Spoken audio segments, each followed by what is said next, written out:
How do you build wealth? How to build wealth. I'm going to tell you what the super wealthy use to build wealth. This isn't the middle class wealth concepts. These are the super rich. What do they do? And the first thing they do is they know that they have to increase their income. And you can do this by being an employee, but sometimes it's really hard to. You know, your job is only going to pay you so much, and unless you're in sales or kind of a specialized field, it's going to be really hard for you to earn north of $1 million, $2 million a year. And I'm going to tell you why owning a business is the best wealth building tool, and it's because of the equity piece. So let me explain this. When you have a business, it's valued on its net income. So that's your income, expenses, your net, your profit. And another word for that is EBITDA. I'm not going to get into the weeds of what is EBITDA, but you can look it up, earnings before taxes, depreciation. You can look that up. So it's based on a multiple of your EBITDA, which is your profits net income. So let's say that for your industry, and you can look this up, you can look up multiple for a roofing company, multiple for a landscaping company, EBITDA for a landscape. You can do all your own research on this, and you'll see the multiple average for your industry. And a lot of it's based on how big it is, how big your company is. But let's just say your EBITDA, your multiple, is 5 times. Let's say your profit margin, that means for every dollar you bring in, let's say it's 40%. So that means every dollar you bring in, you have profits of 40 cents. Let's say your multiple's 5 times. So that means we do 5 times 40 cents, which is $2. So this is why owning a business is the best wealth building tool.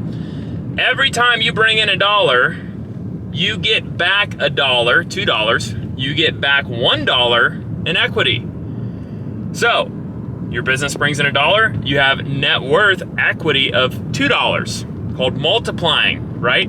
If you're an employee, and you bring in $1, you get a paycheck, you get taxes taken out, you get inflation. And let's be honest, I would say probably half your paycheck is gone. So your dollar ends up, after you save everything, you're probably saving 10% of your paycheck, ends up 10 cents. And then you put that 10 cents back in the stock market or investments or whatever, and you're hoping that you get a 40 or 50% return down the road. But you're just breaking even to where the business owner was. You understand what I'm saying? So that's why as an employee, it's really hard to build wealth unless you can make a ton of money as an employee, take that sum of money, put it in something that is like a business, right? Real estate, maybe a side hustle, putting it, aggressively in the stock market, money markets and something, so your net worth raises, but it's only going to raise at a percentage basis points. It's not going to multiply. So being a business owner allows you to multiply that wealth. And the nice thing about being a business owner is the earning potential is so much higher than an employee. So that's 2 things. You have the equity and then you have the income. As a business owner, you can raise your income so easily. It's so fast, so easy to do as your business grows. So you're earning more than you would as an employee.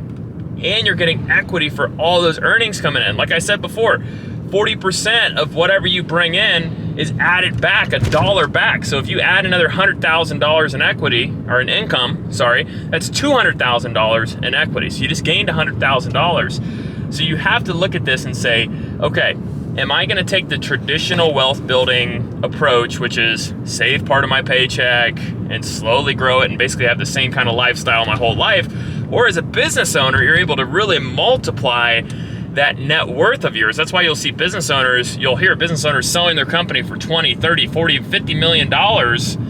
And it's because they've built up that equity and they already have probably 20 to 30 million saved up because they're saving 40% of their their income on their business. So after you build a business, after you grow that business, you grow your income, what a lot of business owners know is, hey, I want to have the nut, they call it, when I sell my business. It's the 5 times EBITDA. And I also want to have putting that money into investments that have tax advantages, which is real estate. So business owner makes a lot of money, they have a lot of net income, they've moved that money into real estate investments, apartments, commercial properties. Those aren't so good right now, but real estate properties, and then you get tax depreciation on those real estate properties. So when you retire, you have so much income coming in from your rentals, your apartments, and you have income coming in from your business that sold, or you're not really in your business anymore, you're just managing it and collecting the checks. So there's so many different flows. And then even if you sell your business, turn it into annuity. And that's why you'll see some of these guys who make $1 million a month when they retire, and they can't spend all their money. How do these guys afford all these cars, afford all this stuff? Because they bring in $1 million a month. It's really hard to do as an employee. So you got to really look at it and say, hey, in this game of life that we're playing, it may not be worth it to you to really do this research, but I really want to challenge you and say, hey, this is possible for anybody. You know, I started a business. I took second grade twice, wasn't the best person at my grades, wasn't the best person at school, wasn't the top graduate, but I took a risk. I took a shot. I did research. I found a business that really worked for me. And yeah, you know, it just really worked. So, you know, I'll challenge you, you know, look at the way the super wealthy build wealth, and you'll realize that the way that you're doing it right now does not even compare to the way that they do it. Comment below, what are some things that you've seen other people do to build wealth? And do you have any disagreements? I love it when people disagree with me. So comment below, subscribe, and like. Thanks.